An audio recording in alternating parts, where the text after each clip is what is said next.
Excellency Dr. Kumi, Secretary to the Government of the Federation, for allowing us to have this opportunity to meet him and to hear his greetings. To the President of AFRIDU, to Your Royal Majesty and the DA for AFRIDU, to all of you, I want to say we're all happy to be here. I think the Secretary posed an interesting thought that I wanted to respond to. When you think of, there's always been slavery throughout the history.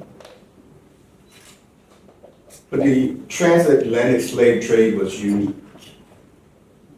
Because if you look at the Romans who enslaved people, if they conquered Egypt and took slaves back to Rome, they didn't make it their intent to make sure those slaves didn't know they came from Rome, or to change whatever names they had, so that they would have no remembrance, or to make sure they couldn't sing the songs they sung in Greece, or to make sure they couldn't play the drums they played in Greece, or to make sure they couldn't dance the dance. Why was it so necessary in the transatlantic slavery to make sure that those who were taken had no knowledge of where they were taken from? Why was that so strategic? Was it accidental or was it strategic?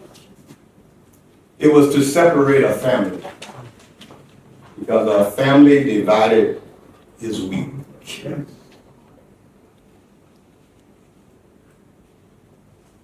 We have spent years without a sense or a connection to our land, our language, our culture, and our family.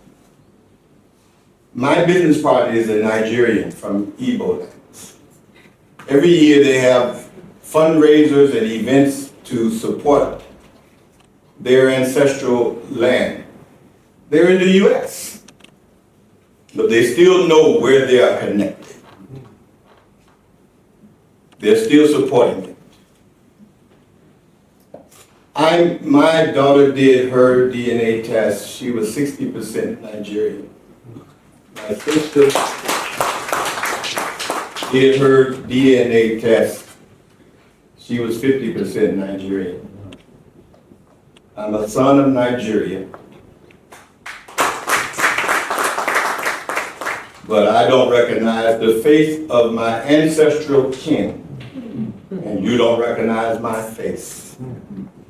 How do we win against European domination and supremacy when you don't know me and my ancestors walked this land and I don't know you? I may be a distant cousin, you don't know. We're not asking for a passport. That's certainly not what we want. What we are asking for is for a family that was severed, whose strength was broken, who have been victimized on both ends of the Atlantic, to reunite and to acknowledge that we are family. I don't want to come to Nigeria, where my ancestors walked, sung and danced, and be told I'm a tourist, or to be told I'm an investor, when my ancestral heritage is in this land. We simply want to be acknowledged as family, because as family we will be strong again, because Africa cannot ascend to its full potential without the African and the diaspora. And the African diaspora cannot reach its full potential without the African that remains. Yes, I could be president and serve the agenda of the U.S., how is that going to benefit you in Nigeria? I don't want to be the president of a country whose agenda is to forever keep Africa second.